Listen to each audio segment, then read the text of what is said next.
Bonjour, je m'appelle Shekina, je suis actuellement en formation pour devenir pasteur au centre de vie et j'ai la joie de pouvoir vous accueillir aujourd'hui pour ce message.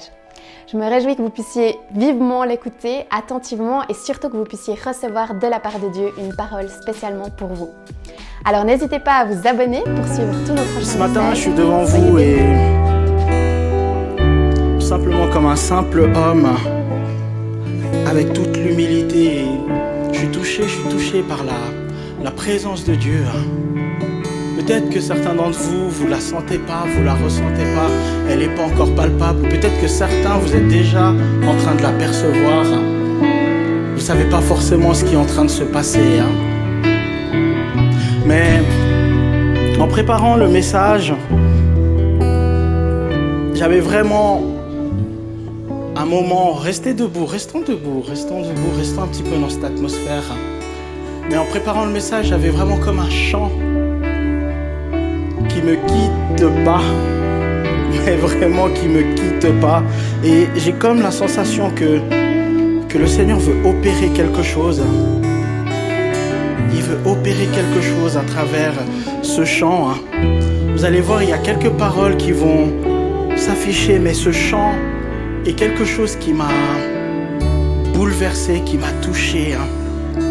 Dans mon temps avec Dieu, qui dit, vous la connaissez peut-être tous en anglais, Oceans, qui dit, Saint-Esprit, repousse les limites de ma foi. Apprends-moi à marcher sur l'eau, peu importe où tu m'appelles. Conduis-moi plus loin que je n'oserais m'avancer, et ma foi sera fortifiée dans la présence de mon Sauveur. Est-ce que on peut répéter ces paroles tous ensemble, comme un cri du cœur, les amis? Saint-Esprit, on peut faire mieux, les amis. Saint-Esprit, repousse les limites de ma foi. Apprends-moi à marcher sur l'eau. Peu importe où tu m'appelles, conduis-moi plus loin que je n'oserais m'avancer. Et ma foi sera fortifiée dans la présence de mon Sauveur. Encore une fois avec plus de conviction. Saint-Esprit, repousse les limites de ma foi. Apprends-moi à marcher sur l'eau. Peu importe où tu m'appelles. Conduis-moi plus loin que je n'oserais m'avancer. Et ma foi sera fortifiée dans la présence de mon Sauveur. Amen.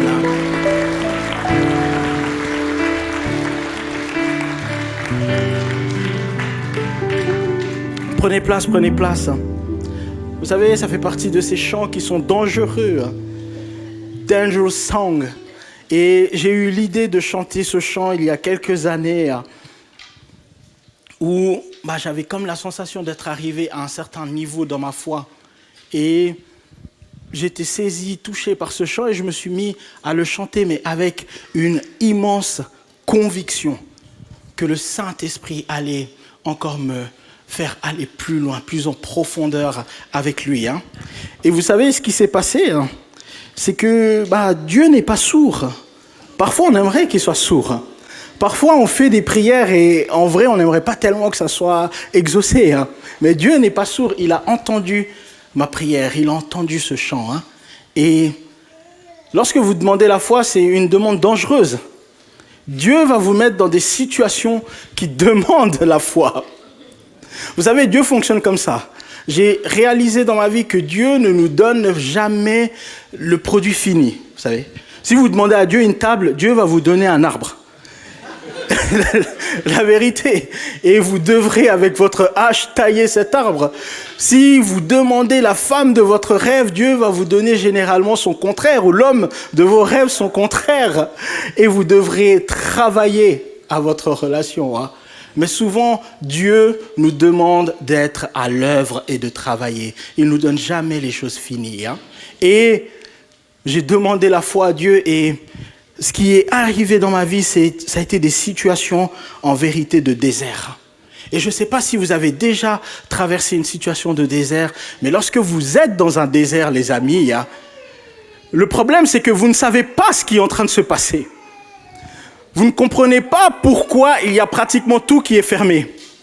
Et le problème, c'est que le regard des gens, on a souvent l'impression que soit vous avez fait une erreur, soit vous avez péché, ou soit vous n'avez pas assez la foi pour être dans ce genre de situation-là. Mais vous savez pourquoi est-ce que vous êtes plongé dans ce moment de désert. Et ce matin, on continue sur notre thématique qui est un homme, une femme selon le cœur de Dieu. Elles sont belles mes illustrations. Un homme, garde les applaudissements pour plus tard. Un homme, une femme selon le cœur de Dieu, c'est la thématique dans laquelle on est. Le titre de mon message aujourd'hui, c'est la profondeur de l'amour de Dieu. Nous allons prendre un passage, c'est dans Éphésiens 3, 16 à 19, qui dit « Je prie qu'il vous donne, conformément à la richesse de sa gloire, d'être puissamment fortifié par son esprit dans votre être intérieur, de sorte que le Christ habite dans votre cœur par la foi. Je prie que vous soyez enracinés et fondés dans l'amour pour être capables de comprendre avec tous les saints quelle est la largeur, la longueur, la profondeur et la hauteur de l'amour de Christ, et de connaître cet amour qui surpasse toute connaissance, afin que vous soyez remplis de toute la plénitude de Dieu. » La profondeur de l'amour de Dieu. Et dans ce passage, il y a plusieurs éléments qui ont retenu un petit peu mon attention. Être intérieur, votre cœur enraciné, fondé dans l'amour, la largeur, la longueur, la profondeur et la hauteur de l'amour de Christ. Et vu qu'on parle d'un homme et d'une femme selon le cœur de Dieu, la question c'est qu'est-ce que le cœur ? Concrètement, c'est quoi le cœur ? Je ne pense pas que les auteurs bibliques, lorsqu'ils parlaient du cœur, ils pensaient uniquement à l'organe. Mais dans la pensée des auteurs bibliques, le cœur est le centre névralgique de l'être humain.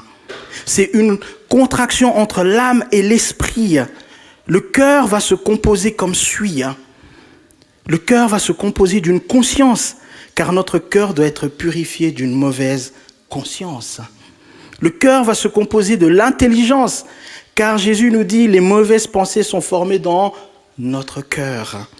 Le cœur est composé de l'émotion, car on parle d'un cœur qui se réjouit ou d'un cœur abattu. Et le cœur se compose de la volonté, car nous prenons des résolutions selon notre cœur. Et à la lumière de cela, on voit que le désir profond de Dieu, c'est de gagner notre cœur. Et dans toute la Bible, on va voir que plusieurs personnes, et même nous nous trompons réellement sur les intentions de Dieu. On va prendre par exemple Hérode. Hérode apprend qu'il y a un nouveau roi qui vient de naître. Et Hérode pense que ce roi-là veut prendre sa place. La vérité, c'est que Jésus ne voulait pas devenir roi à la place d'Hérode. Il voulait être roi dans la vie d'Hérode. Et parfois, nous pensons que Jésus veut nous prendre quelque chose, alors que Jésus veut simplement nous donner une chose. C'est son entièreté, c'est ce qu'il est.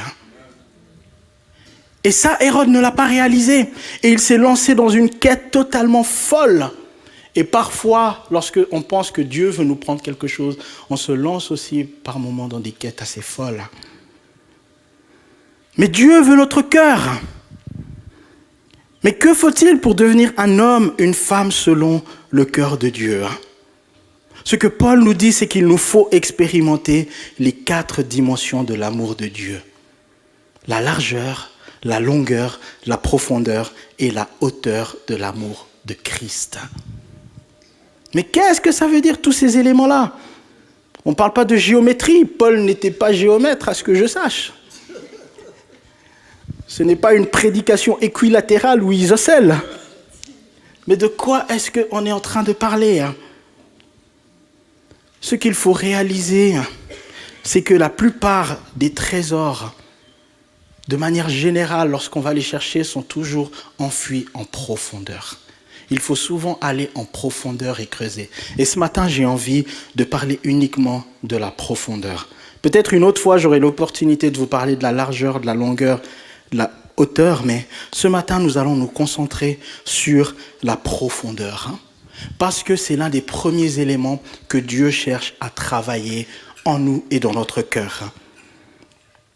Ce qui est beau avec Dieu, c'est qu'il a également enfui des trésors qui nous demandent de la profondeur afin de pouvoir en jouir. Mais la question est, dans quoi devons-nous nous plonger pour saisir ces trésors ? Dans quoi est-ce qu'on doit se plonger pour saisir ? Parce que si vous voulez retrouver les trésors qu'il y avait sur le Titanic, vous savez qu'il faut plonger dans l'eau, et où le Titanic a coulé. Si vous voulez trouver du pétrole, les Américains, ils sont très forts pour ça. Ils installent la diplomatie là où il y a du pétrole, généralement. Mais si vous voulez trouver généralement des trésors, vous savez qu'il faut creuser. Mais où est-ce qu'on trouve les trésors de Dieu ? Et dans quoi est-ce que nous devons creuser ? Nous devons creuser dans sa parole. La profondeur de Dieu se trouve dans sa parole. La métaphore qui est souvent utilisée pour illustrer la parole de Dieu, c'est l'eau. Et lorsque vous devenez un lecteur assidu de la parole de Dieu, vous réalisez que ce n'est plus vous qui êtes en train de lire ce bouquin, mais c'est le bouquin qui est en train de lire en vous, comme illustre l'image. Lorsque vous lisez la parole de Dieu, ce n'est plus vous qui êtes en train de la lire. Tout d'un coup, cette parole commence à lire les profondeurs de votre cœur. Elle commence à mettre en lumière, en fait, l'état de santé de votre cœur. Où en est véritablement votre cœur ? Et ce livre devient vivant et commence à mettre en lumière un diagnostic profond. Plongeons-nous dans les dimensions de l'amour de Dieu. Et il y a une belle illustration d'un iceberg. Je ne sais pas si tu l'as, Christian. Voilà. J'ai cherché un peu un iceberg qui avait la forme d'un cœur. Je ne sais pas si c'est très concluant. Mais les artistes comprendront. Mais voilà. Pour moi, ce cœur, c'est un petit peu comme un iceberg. Et tant qu'il n'est pas profondément ancré dans la parole de Dieu, on reste en fait dans la surface. Vous savez, on peut vivre une vie chrétienne et une foi qui est uniquement dans la surface, sans jamais aller véritablement en profondeur. Et ce que Dieu nous demande, c'est de la profondeur. La foi en surface, c'est des éléments assez simples. C'est oui, écoute, j'ai été baptisé quand j'étais petit, ma mère elle croit en Dieu, donc par procuration j'y crois aussi, je suis croyant mais non pratiquant, c'est ça, tu vois. Mais au final, tous ces éléments-là font que nous restons uniquement en surface. Et comment est-ce qu'on acquiert la profondeur dans la parole de Dieu ? Premier niveau de profondeur à laquelle nous devons être plongés, c'est la conscience. Comprendre la conscience est aisé, car elle nous est familière. Une de ses fonctions consiste à distinguer le bien du mal. La conscience permet aussi de condamner ou de justifier. Si nous avons mauvaise conscience, cela signifie que nous sommes en tort aussi bien vis-à-vis de Dieu que vis-à-vis d'autrui. Par conséquent, nous devons résoudre en premier lieu les problèmes liés à notre conscience afin de nous assurer une bonne relation avec Dieu. La première chose que Dieu travaille en nous, c'est la conscience. Le premier niveau, c'est la conscience. Il rétablit cette relation avec nous et c'est souvent ce que nous vivons lorsque nous nous repentons. Vous savez, il y a des choses, pour ma part, personnellement, avant d'être repenti, qui ne me dérangeaient pas. Mais dès le moment où j'ai développé cette relation avec Dieu, il y a des choses qui commencent à me déranger. Et tu te poses la question, mais ça vient d'où ? Pourtant, quand je draguais les filles, j'avais pas de problème. Mais tout d'un coup, là, il y a quelque chose qui commence à me déranger. D'où vient cette pensée ? La conscience est activée et est réveillée. C'est le premier niveau, de la profondeur que nous atteignons avec Dieu. Deuxième niveau, l'intelligence. Et voilà ce que Dieu nous exhorte dans Romains 12, 2. Ne vous conformez pas au monde actuel, mais soyez transformés par le renouvellement de l'intelligence, afin de discerner quelle est la volonté de Dieu, ce qui est bon, agréable et parfait. À un moment donné, les amis, cette profondeur nous amène à avoir une intelligence qui commence à être renouvelée. C'est très très dangereux de vivre une foi, une vie chrétienne sans une intelligence renouvelée. C'est pour ça que pour moi, ça restera toujours incompréhensible que, en tant qu'enfant de Dieu, en tant que chrétien, nous ne faisons pas de la parole de Dieu une priorité et une méditation quotidienne. C'est ce qui renouvelle notre intelligence. Pourquoi est-ce qu'on a besoin d'un renouvellement de l'intelligence ? Pour apprendre à discerner comment est-ce que Dieu agit, comment est-ce que Dieu fonctionne dans une situation et dans un cas donné. Je sais comment Dieu agit dans les relations parce que mon intelligence est renouvelée grâce à la parole de Dieu. Je sais comment je dois agir dans le mariage parce que mon intelligence est renouvelée grâce à la parole de Dieu.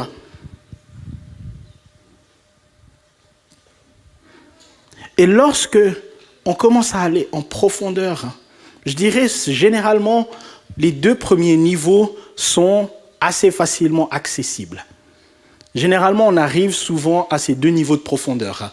La conscience par la conversion et l'intelligence parce que soit on participe un petit peu par le groupe Connect, groupe de jeunes, le dimanche à l'église, donc on entend un petit peu la parole de Dieu. Mais par contre, le 3e niveau, celui-là, c'est souvent le niveau le plus difficile. Et souvent, ce niveau-là, on n'y va pas généralement de notre plein gré. Généralement, c'est les circonstances et c'est Dieu qui nous pousse à entrer en profondeur dans ce niveau-là. Et le 3e niveau, c'est l'émotion, les émotions. Nous tous, nous avons été un petit peu façonnés.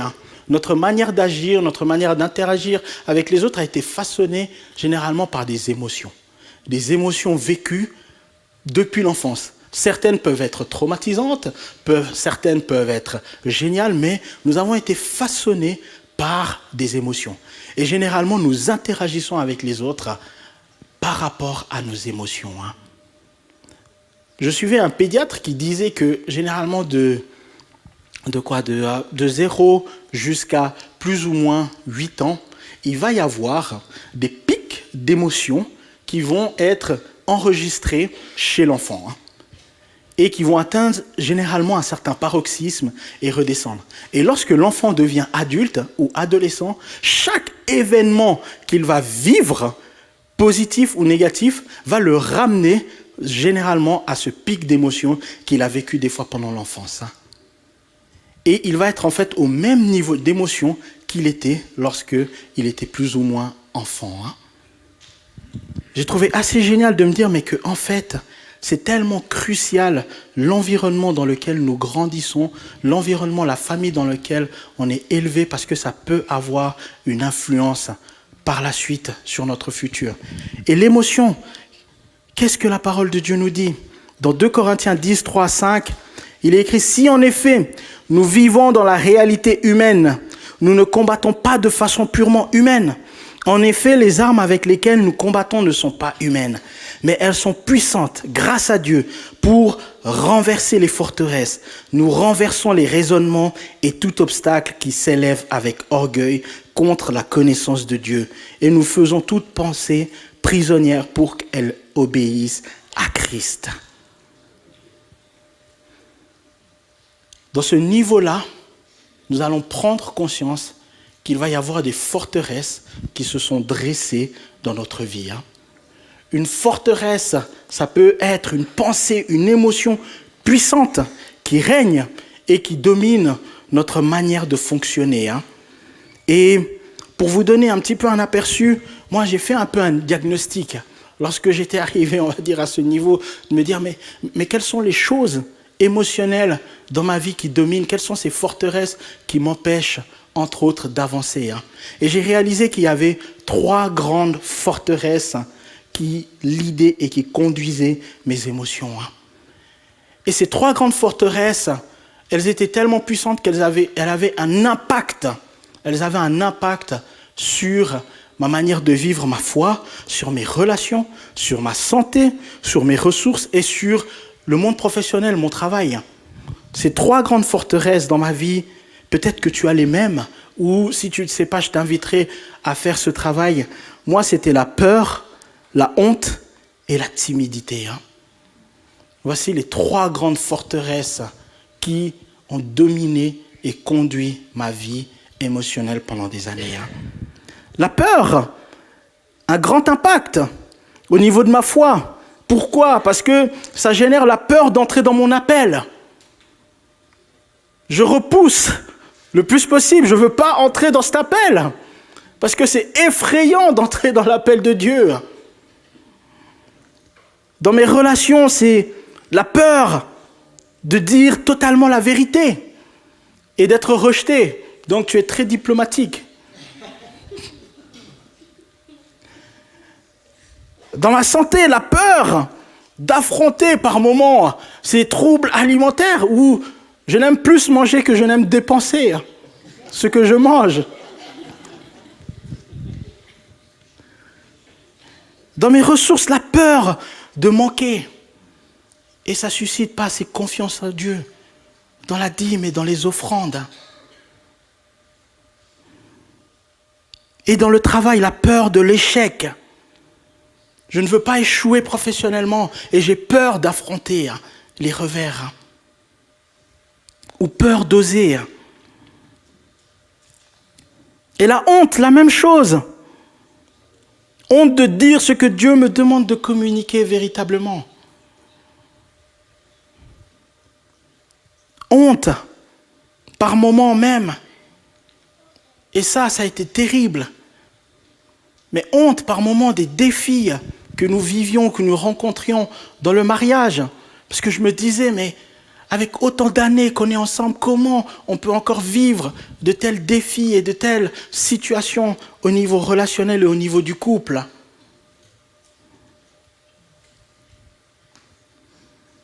Au niveau de la santé, ça a même un impact. Tu as honte, tu es nostalgique. Des fois, je suis nostalgique, je regarde mes vieilles photos. Je dis, oh purée. Parce que j'étais mince.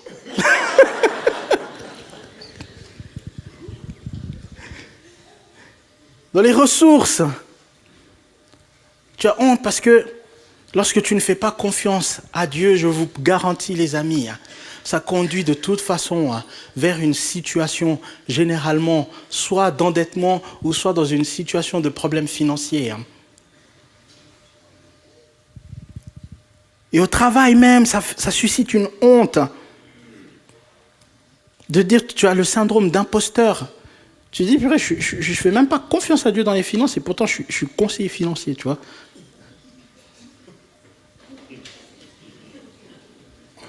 Et la timidité, cette timidité qui m'a lidé pendant tant longtemps, ça fait que je manquais d'audace, même pour leader les autres. Ce syndrome de l'imposteur, tu te dis, mais je suis qui pour être un leader au final ? Dans les relations, ça fait que tu n'exprimes pas, tu ne communiques pas véritablement ce que tu penses. Et les gens, ils ont l'impression, oh purée, Archis, il est d'accord un petit peu avec tout. Hein. Mais c'est pas que je suis d'accord avec tout, c'est que je suis timide en fait. C'est juste ça le problème. Au niveau de la santé, ça peut développer, les amis, hein, des complexes. Les ressources, ça fait que tu n'oses pas demander de l'aide. Parce que tu as honte, tu te dis, mais je suis arrivé dans une situation par moi-même. Moi, j'ai souvent fonctionné de cette manière. Je me dis, si j'arrive dans une situation, je dois la régler moi-même. Mais j'ai appris qu'il y a plus de force à demander de l'aide qu'à essayer de résoudre les choses tout seul. Et ces émotions-là, Dieu va nous appeler à les mettre en lumière et à les travailler. Et avec la parole, vous savez ce qui est beau ? c'est que ces émotions-là, en fait, tu réalises qu'elles surgissent à cause d'un seul élément. L'ego. C'est parce que tu es encore le roi de ton cœur, Harris. Maintenant, laisse Christ être le roi de ton cœur et il va inverser la tendance. Dieu va remplacer la peur. Dieu remplace la peur par quoi? C'est quoi le contraire de la peur, les amis, hein?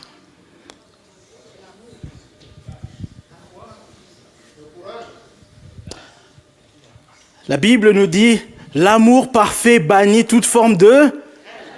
C'est l'amour. Dieu remplace la peur par l'amour. Et l'amour remplacé par la peur, c'est que j'aime et j'embrasse mon appel. J'honore la parole de Dieu et la communique. Je dirige les autres avec force, amour et sagesse. J'aime dire la vérité dans les relations. Et ce, même si cela coûte le rejet. J'honore mon épouse, mes enfants et mes proches par amour. J'ai le courage et la sagesse pour communiquer ce que je pense véritablement. J'aime prendre soin de mon corps parce qu'il est le temple du Saint-Esprit. J'honore mon corps en lui fournissant un entretien sain. Je suis confiant car je sais qui je suis en son nom. Je ne suis pas limité. Je demande le soutien lorsque j'ai besoin d'aide dans mes ressources. Je suis libre parce que Christ a payé mes dettes à la croix, les amis. J'ai confiance en Dieu parce que je sais qu'il pourvoit. Et le travail, j'ai le courage d'exprimer mon opinion, même si les clients ne sont pas d'accord avec mon opinion. J'honore l'opportunité qui m'est donnée et je réponds aux exigences de mon travail. J'aime affronter les nouveaux défis et sortir de ma zone de confort. Voici lorsque Dieu change la peur en amour. Et quand il change la honte, c'est aussi une autre dimension, les amis. Quel est le contraire de la honte, les amis? Presque. Bon, l'amour, c'est la bonne réponse pour tout. L'honneur. Dieu change notre honte en honneur. Dieu remet l'honneur, merci. Dieu nous remet à l'honneur, les amis. Regardez cet exemple de cette femme qui allait puiser toute seule de l'eau au puits à midi.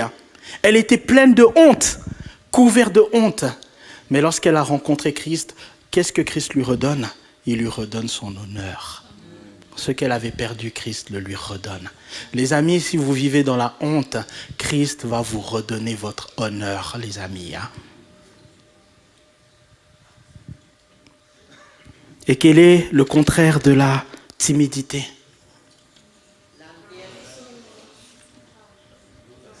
Quelqu'un l'a dit, c'est la force. Je ne t'ai pas donné un esprit de timidité, Timothée, mais un esprit de quoi? De force, d'amour et de sagesse.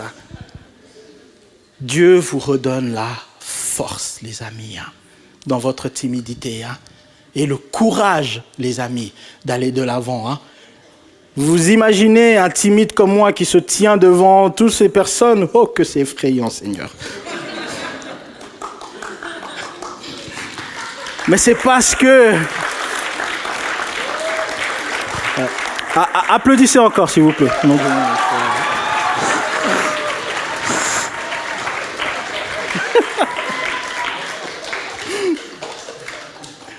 Dieu nous donne la force, les amis, pour vaincre cette timidité. Et lorsque, les amis, nous arrivons à ce troisième niveau, où par la parole de Dieu, nous avons la capacité de déloger les forteresses, cela nous plonge maintenant vers le dernier niveau, le quatrième niveau, les amis.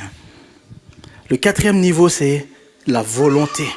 Et la parole de Dieu nous dit, « Puis il s'éloigna d'eux à la distance d'environ un jet de pierre, se mit à genoux et pria en disant, « Père, si tu voulais éloigner de moi cette coupe, toutefois que ce ne soit pas ma volonté qui se fasse, mais la tienne. » la volonté de Dieu qui peut se faire. Les amis, une fois que notre cœur est profondément ancré dans la parole de Dieu, notre souci devient de réaliser la volonté de Dieu. Et il y a toujours un homme qui m'a inspiré dans ce sens, qui s'appelle Martin Luther King. Et ce discours-là, les amis, il va le prononcer à la veille de sa mort. Ce discours, il va le prononcer le 3 avril et le 4 avril, il va être assassiné. Il dira « Et je suis venu à Memphis. » Et certains ont commencé à faire des menaces ou parler des menaces faites. Que pourront me faire nos frères blancs qui sont malades? Eh bien, je ne sais pas ce qui va arriver maintenant. On a des jours difficiles devant soi, mais ce n'est pas vraiment important pour moi, car j'ai atteint le sommet de la montagne. Et cela m'est égal. Comme chacun, je voudrais vivre une longue vie. La longévité a sa place, mais je ne me sens pas concerné maintenant. Je veux accomplir la volonté de Dieu. I just want to do God's will. Vous avez kiffé, hein? Et il m'a permis d'aller sur la montagne. Et j'ai regardé au-delà. Et j'ai vu la terre promise. Il se peut que je n'y aille pas avec vous. Mais je veux que vous sachiez ce soir que nous, comme peuple, atteindrons la terre promise. Donc je suis content ce soir. Je ne m'inquiète de rien. Je n'ai peur de aucun homme. Mes yeux ont vu la gloire de la venue du Seigneur. Je veux juste faire la volonté de Dieu. Le reste n'a plus d'importance. Que je vive longtemps, que je ne vive pas longtemps. Le plus important, c'est que la volonté de Dieu soit faite, les amis. Et ça, c'est le 4e niveau, la volonté de Dieu.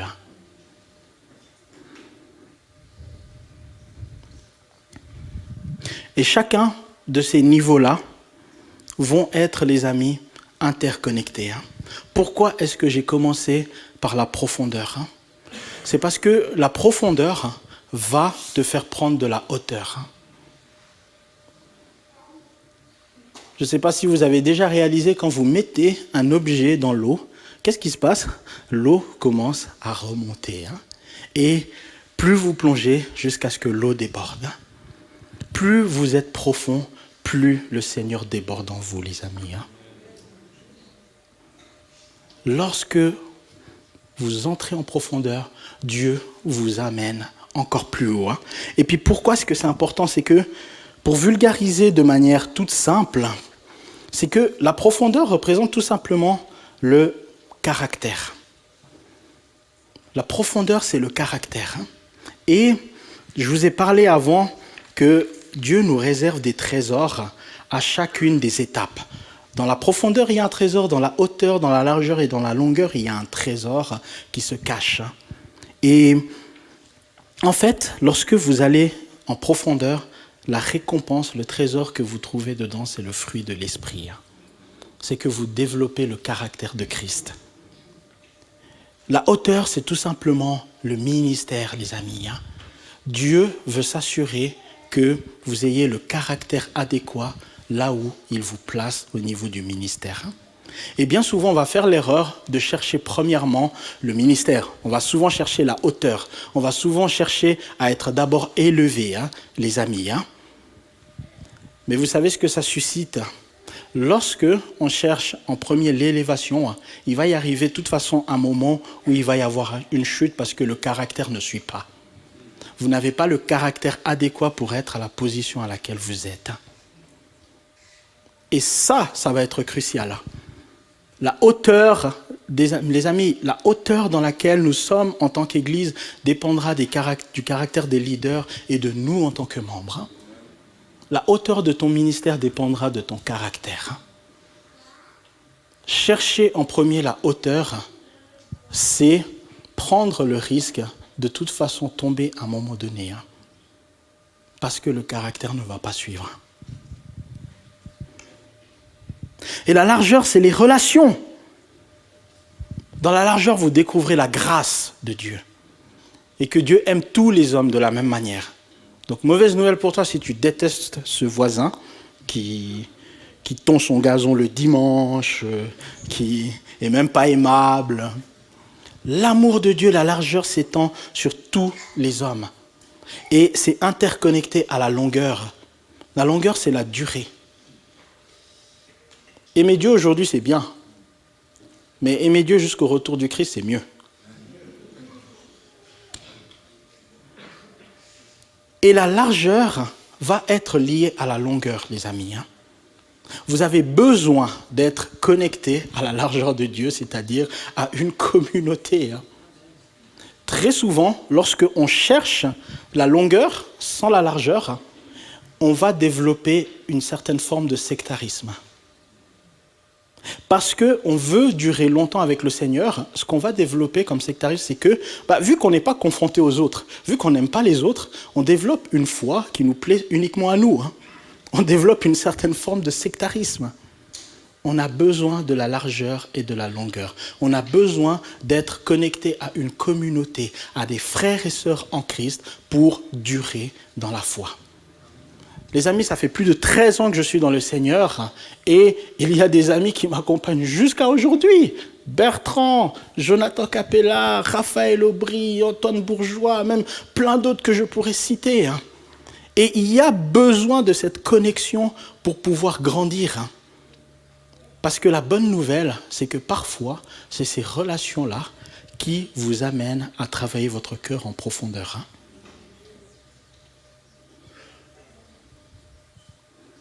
Et je vais conclure avec ça, c'est que tout ce processus-là, des 4 dimensions de l'amour de Dieu, peut se résumer par un mot, c'est-à-dire le dépouillement.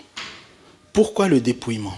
C'est que Jésus s'est totalement dépouillé de qui il est, c'est-à-dire la vie. Christ est le chemin, la vérité, la vie. Imaginez à quel point vous devez dépouiller, vous qui êtes la vie, pour embrasser la mort. Christ s'est totalement dépouillé de ce qu'il est. Et en fait, nous aussi, nous allons dans un chemin de dépouillement, au point où nous devons être prêts également à renoncer à la vie. Attention, métaphoriquement, je ne vous demande pas de... La parole nous dit... En effet, celui qui voudra sauver sa vie la perdra. Mais celui qui la perdra à cause de moi la retrouvera. Que servira-t-il à un homme de gagner le monde entier s'il perd son âme, ou que pourra donner un homme en échange de son âme? Jésus a renoncé à ce qu'il est, c'est-à-dire la vie, pour nous offrir la vie éternelle. Nous devons renoncer à qui nous sommes afin d'obtenir la vie éternelle. La renonciation de Jésus nous offre la vie. Notre renonciation à nous nous donne la vie. Et c'est ça, ce chemin-là, à un moment donné, où nous devons aller en profondeur jusqu'à ce que ça soit pleinement la volonté de Dieu qui soit réalisée et exécutée. Est-ce que ça vous parle, les amis? Je pense que le groupe de louanges peut remonter.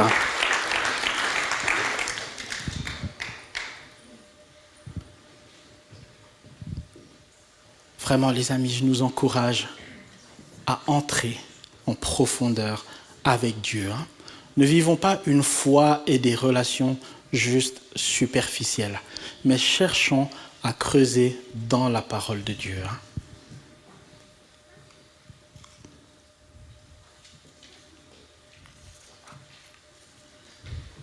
Je nous invite simplement à nous lever.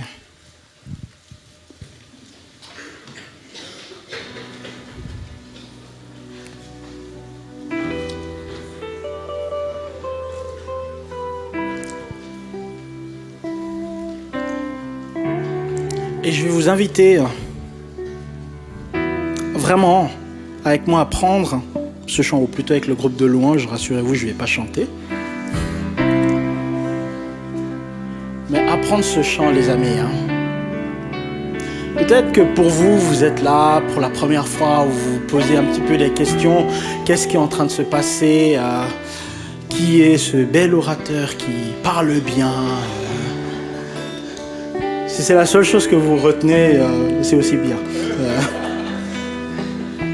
Mais peut-être vous vous posez la question, qu'est-il en train de se passer? Mais les amis, j'ai simplement envie de vous dire que ce qu'on est en train de vivre là dépasse la raison. Et ça demande, on l'a parlé, une ouverture du cœur. À un moment donné, les amis, il y a plus de 13 ou 14 ans, j'ai dû mettre ma raison de côté. Parce que ça me paraissait beaucoup trop fou, cette histoire. Cette histoire de Dieu, cette histoire de Jésus, ça me paraissait fou. Mais pourtant, j'ai choisi à un moment donné d'ouvrir mon cœur. Et de dire, et si c'était vrai? Et si c'était vrai? Je suis de toute façon doublement gagnant. Parce que si c'est vrai, j'aurais saisi l'opportunité de trouver Dieu et d'avoir une relation avec lui. Et si c'est faux, je peux retourner à mes péchés. Mais je dis concrètement, moi j'ai réfléchi comme ça. Je me suis dit, si c'est faux, il n'y a aucune moralité, je retourne à ce que je faisais. Mais vous savez, dans cette réflexion-là, j'ai trouvé que c'était vrai. Et parce que j'ai trouvé que c'était vrai, ceci m'accompagne jusqu'à aujourd'hui, les amis.